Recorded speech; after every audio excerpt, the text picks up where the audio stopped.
சுரேஷும் மதியும் Tom and Jeriah இல்லை கீரியும் பாம்பா அப்படிங்கிறத கமெண்ட் பாக்ஸில் ஒரு கருத்தை தெரிவித்து கூடவே ஒரு லைக்கை தட்டி சப்ஸ்கிரைப் பண்ணி ஆதரவு கொடுங்க அன்பு உறவுகளே.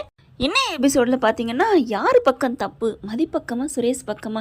எனக்கு என்னமோ சுரேஷ் பிடிக்காததை கொடுத்தாரு அப்படிங்கிறத தாண்டி பசியோடு இருக்கிற மதி அப்படின்னு அவர் சாப்பிட கொடுத்தாரு பார்த்தீங்களா, அதை பொறுத்த வரைக்கும் அவர் மேலே கரெக்டுன்னு சொல்லாட்டியும் தப்பு இல்லையோன்னு தான் தோணுது.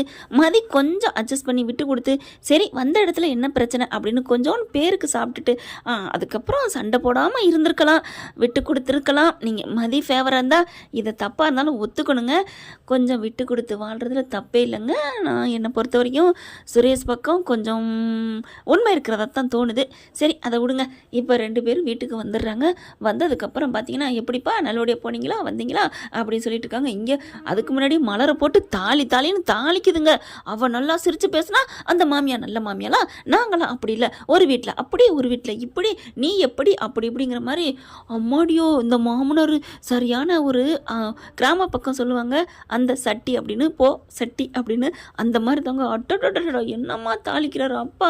அவர் சைடு பார்த்து இருந்து பார்த்தா நியாயமாக தான் தோணலாம். மலர் என்ன பண்ணுது, ஐயோ அப்படிலாம் இல்லத்த, எல்லாம் நீங்களும் நல்லவங்க தான் அப்படிங்குது. நான் சிரிச்சுலாம் பேச முடியாது, அவ்வளோதான். இதே மலர் மதிக்கிட்ட எல்லாரும் நல்லவங்க தான் இந்த வீட்டில் இருக்கிறவங்க அப்படின்னு சொன்ன பிள்ளை தான். ஆனால் இதை விட நல்லவங்களா இருந்தா அவங்க பெஸ்ட்டு பெட்டர் அப்படின்னு சொல்லத்தானங்க வேணும். அதனால் இங்கே எல்லாம் கலைஞ்சு போயிடுது, சபை போயிடுது. அப்புறம் வந்துடுறாங்க. இங்கே மதியம் சுரேஷ் வந்தோன்னா வாப்பா வா வா வா அப்படின்னு சொல்லிட்டு அப்படியே சுரேஷை உட்கார வச்சு என்னையா போனியா வந்தியா அப்படின்னு கேட்க மதியம் மலரும் அப்படியே அங்கிட்டு போக நில்லு அப்படிங்க. மதி நிற்கிது. என்ன மூஞ்சியை தொங்க போட்டு நீ பாட்டுக்கு போயிட்டுருக்க, இங்கே ஒருத்தி குத்துக்கல் மாதிரி உட்காந்துருக்கேன், குத்துக்கல்லோன்னு நினச்சேன் அப்படின்னு மதி நினைக்குது. ஏன்னா ஏற்கனவே சுரேஷுக்கும் மதிக்கும் ஃபைட்டு லடாய் முடிஞ்சு தானே வந்திருக்காங்க.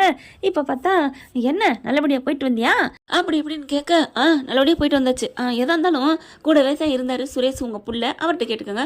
திமுறை பார்த்தியா எப்படி உன் பொண்டாட்டிக்கு, ஏண்டா எப்படா இவ கூட போயிட்டு வந்த, ஐயோ விடுங்கம்மா அதை பற்றி என்ன பேசிக்கிட்டு, எனக்கு டயர்டாக இருக்குது, நான் போயிட்டு குளிச்சுட்டு வரேன் அப்படின்ட்டு போகிறாங்க. இவனுக்கு திமுறை பார்த்தீங்களா எப்படி வந்துட்டு ஒரு பதில் கூட சொல்லாமல் போகிறான் அப்படிங்கிற. மலர் என்ன பண்ணுது, அத்தை அவர் தான் பதில் சொன்னார்ல, ஏய் நீ என்ன உங்களது எனக்கு வக்காலத்தா, எங்களுக்கும் தெரியும் அவன் பதில் சொன்னான்னு. நான் சொல்கிறது நாங்கள் கேட்குறதுக்கு அடிப்பணிஞ்சு சரியாக பதில் சொன்னோண்டி, அதான்டி பதில் மரியாதை. ஒவ்வொருத்தங்க பதிலே சொல்ல மாட்டாங்க. இதில் வேற என்னடி போனங்கிற ஒன்றும் இல்லத்த, காஃபி வேணுமா டீ வேணுமா, ஏதோ ஒன்று போட்டு கொண்டா அப்படின்னு அனுப்பி வைக்கிறாங்க. அடுத்து பார்த்தா இவர் போயிட்டு வந்துட்டாங்கிற தகவலை மாப்பிள்ளைக்கு பேசி முடிக்கிறாங்க. ஆஹா வந்துட்டாங்களா, 2 பேரும் ஒன்றா போயிட்டு வந்தாங்களா அப்படின்னு தங்கராஜால் இங்கே இருக்க முடியலை. வேகமாக வீட்டுக்கு வராரு. வந்த கையோட அத்தை மாமா அப்படிங்கிற, வாங்க மாப்பிள்ள வாங்க. என்ன சுரேஷும் மதியம் போயிட்டு வந்தாங்களாமே? ஆமாத்த மாமா மாப்பிள்ள போயிட்டு வந்தாங்க, மதியம் சேர்ந்து போனாலாமே. அதான் சொன்னமே புருஷன் பொண்டாட்டி 2 பேரும் போயிட்டு வந்தாங்க, ஒத்தையா என்னத்தை சுரேஷ் அனுப்புறதுன்னு மதியம் போயிட்டு வந்தா. ஏன் உங்கள் புள்ள ஒத்தையா எங்கேயுமே போனது இல்லையா? என் மாப்பிள்ளை சிங்கம், தமிழ்நாடே கலக்கிட்டு வர்ற ஒரு எதிர்காலத்தில் ஒரு என்ன மாதிரி ஒரு கமிஷனர் லெவலுக்கு வரப்போகிறவன், அவனை போய் தனியாக அனுப்ப முடியாதுன்னு துணைக்கி ஆள் அனுப்புனேன்ட்டு போய் அவள் அப்படிங்கிற. என்ன மாப்பிள்ள அப்படிலாம் பேசுகிறீங்க, பொண்டாட்டி முடிச்சுன்னு போனால் நல்லதுதான்ட்டு மலர் சொன்னா. ஓ இவங்க சொன்னாங்களா அப்படின்னு சொல்லிட்டு இருக்கல. மதியம் அங்கிட்டு வருது. மதியை பார்த்து அப்படி கூப்பிடுறாரு, காதில் வாங்காமல் போகுது செருக்கா. அடுத்து இங்கே சுரேஷ் வராரு. டேய் மாப்பிள்ளை இங்கே வாயா அப்படின்னு சொல்லிட்டு கூப்பிட்டு வச்சு பேசுகிறாரு. என்னம்மாம்மா என்ன 2 பேரும் ஒன்றா போயிட்டு வந்துருக்கீங்க போல இருக்கு. அட ஏன் மாமா நீங்கள் வர, இல்லை மாப்பிள்ள சொல்லு, மாமா கிட்ட ஒன்று விடாமல் சொல்லு, நானும் கேட்டு ரசிக்கிறேன் உங்கள் காதல் கதையை. ஐயா மாமா காதலும்ல கத்திரிக்காயும்ல, சும்மா போனால் விட்டோம் வந்துட்டோம் அவ்வளோதான். அப்படியா, வேற ஒன்றுமே உங்களுக்குள்ள ஊடல் கூடல் எதுவும் நடக்கலையா? ஐயோ மாமா அதெல்லாம் இல்லை. அட சொல்லு மாப்பிள்ள, சாப்பிட இறங்கியிருப்பீங்க, அப்புறம் அங்கே இறங்கியிருப்பீங்க, ரெஸ்ட் ரூம் இறங்கியிருப்பீங்க, சொல்லியா மாமா? அதெல்லாம் ஒன்றும் இல்லை. அதை விட கொடுமை அவரால் சொல்லாமல் இருக்க முடியல. இந்த மனுஷனும் பிடுங்குறாரா, வாயை பிடுங்குறதுனால உண்மையை அங்கே நடந்ததை சொல்லி போடுறாரு. ஓ அந்த மேடம் மகாராணிக்கு அவங்களுக்கு இஷ்டப்பட்டதான் கொடுக்கணுமோ, அப்போ தான் சாப்பிடுவாங்களோ? போகிற வர இடத்துலலாம் புரட்டா கேட்டுட்டு இருப்பாள் அவன் பொண்டாட்டி. எங்கே அவள் என்ன சாப்பிட மாட்டாளா, கூப்பிடு அப்படிங்கல. மாமா வேணாம் மாமா, அப்புறம் அதுக்கு ஏதாவது பிரச்சனை பண்ணுவா, விட்டுருங்க, நீ சும்மா இருமாப்ல அப்படின்னு சொல்லிட்டு அவள் இருக்குது அப்படிங்கல. கரெக்டாக பார்த்தா மதி வருது. மதியை கூப்பிட்டுச்சு, இங்கே வா அப்படிங்கிறாங்க. என்ன என்னமோ ஆட்டு மாடை கூப்பிட்ட மாதிரி வான்னு கூப்பிட்டா என்ன அர்த்தம்? இங்கே பாரு என்ன நினச்சிட்டு இருக்க. அப்போ பார்த்தா அவங்க மாமனார் மாமியாரும், என் மாப்பிள்ள மாப்பிள்ள விடாதீங்க மாப்பிள்ள கேளுங்க. ஏண்டி நீ என் புள்ள வாங்கி கொடுத்ததுக்கு ரொம்ப கிண்டல் பண்ணியாமே எகத்தாளம் பண்ணியாமே அப்படியே சுரேஷை முறைக்கிறாங்க. யதார்த்தமாக சொன்னேன்டி. என்னடி என் பிள்ளைய முறைக்கிற, கட்டுப்பாட்டுக்களை வச்சிருக்கியா? டேய் என்னடா சுரேஷ், அவளுக்கு நீ அடிமையாட்டியா? ஐயோ அம்மா, அப்பா எங்கள் அப்பா சிங்கம் தானே. ஆமாடா, உங்ககிட்ட உங்கள் பேச்சை கேட்குறாருல. ஆமாடா, அப்போ உங்ககிட்ட அடிமையாயிட்டாரா? அதெல்லாம் இல்லை. டேய் யாரடா அடிமையாட்டேங்கிற? நான் ராஜாடா. அப்படித்தான் எல்லாரும் அப்படித்தான். நானும் அவள் பேச்சை லைட்டாக கேட்கத்தானே செய்யணும். அதுக்காண்டி நான் அடிமையாட்டன் ஆக முடியுமா அப்படின்னு சொல்லிட்டு, மாமா விடுங்க மாமா, டேய் நீ சும்மா இருடா அப்படின்னு சொல்லிட்டு டக்குன்னு ஃபோனில் பிரியாணிக்கு ஆர்டர் பண்ணிடுறாரு. இங்கே பார்த்தா ஏமதி உனக்கு பிரியாணி பிடிக்குமா அப்படின்னு கேட்குறாரு. எனக்கு அதெல்லாம் பிடிக்கல, நான் சாதாரண தயிர் சோறு சாப்பிட்லான்னு இருக்கேன், எனக்கு வயிறு சரியில்லை அப்படின்னு சொல்லிட்டு அது பாட்டுக்கு உள்ளர போகுது. போடி போ அப்படின்னு பிரியாணி ஆர்டர் பண்ண மலரை கூப்பிட்றாரு. இங்கே வா மலர் அப்படிங்கிற. என்னென்ன அப்படிங்கிறாங்க. நீ சமைக்கிறியா? இனிமே தான் சமைக்கணும், இன்னைக்கு சமைக்காத, கேன்சல். எதுக்கு? நான் சாப்பாடு அரேஞ்ச் பண்ணிட்டேன், ஏற்பாடு பண்ணிட்டேன், வந்துடும், அதனால் எல்லாருக்கும் இன்னைக்கு ஃப்ரீ. என்னது ஃப்ரீயா? சமையல் வேலையிலேருந்து ஃப்ரீன்னு சொன்னேம்மா அப்படிங்கிறாங்க. கொஞ்சம் நேரத்துலேருந்து பிரியாணி வந்துடுது. இந்த பிள்ளை என்ன பண்ணுது, மதி நம்ம காலேஜுக்கு போகணும்னு சொல்லிட்டு, அக்கா சாப்பாடு ரெடியா அப்படிங்கல. சாப்பாடா? ஓ அண்ணன் எல்லாருக்கும் அண்ணன் தான் சாப்பாடு ஆர்டர் பண்ணிக்காரு. என்ன சொல்கிறீங்க? ஆமாம் இந்தா வந்துருச்சு பாரு. அதுக்குள்ளே ஆர்டர் வந்துடுது. வாங்கிடுறாரு. வாங்கிட்டு வந்து அத்தை வாங்க வாங்க அப்படின்னு சொல்லிட்டு ஒவ்வொரு பாக்ஸாக வாங்கியிருக்காங்க. இந்தாப்பா சுரேஷ் இங்கே வாமா அப்படி சொல்லிட்டு உனக்கு இது அப்படின்னு ஆளாளுக்கு தனியாக ஒரு பொட்டணமாக கொடுக்குறாரு. என்ன சாப்பாடு? தயிர் சாதமா அப்படின்னு கேட்க, ஐயா தயிர்னு சொல்லிட்டு தயிரெல்லாம் ஆர்டர் பண்ணி சாப்பிடுவாங்களா? வீட்டில் ஒரு சோறு டம்ளரை வச்சு தயிர் வாங்கி சாப்பிட்டா தயிர் ரைஸு. என்னடா உன் பொண்டாட்டி, போய் சாப்பிடுங்கடா அப்படின்னு சொல்ல பார்க்குறாங்க. எனக்கு அப்படிங்கிற என்ன சாப்பாடு மோந்து பார்க்குறாங்க. பிரியாணி. எனக்கு சாப்பாடு வேணாம் அப்படின்னு கொடுக்க, என்னம்மா திமிரா பேசுகிற? நான் எவ்வளோ பாவம் அலைஞ்சிட்டு வந்திருப்பீங்க, உங்களுக்கு வாய்க்கு ருசியாக சாப்பாடு போடலான்னு பார்த்தா, ஹலோ நாங்கள் கேட்டோமா? ஏய் மதி என்ன அலோகலன்னு பேசுகிற?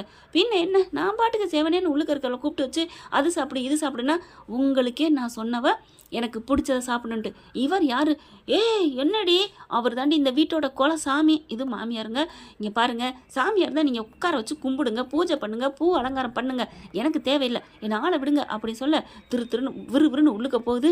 இங்கே சுரேஷ் திருன்னு முடிச்சுட்டு நிற்க, டேய் அவளை சாப்பிட வைக்கிற அப்படின்னு தட்டில் எடுத்து கொட்டி இந்தாடா அப்படின்னு சொல்கிறாங்க. மாமா அம்மா என்னம்மா, டேய் போடா சாப்பிட வைடா அப்படிங்கிறாங்க.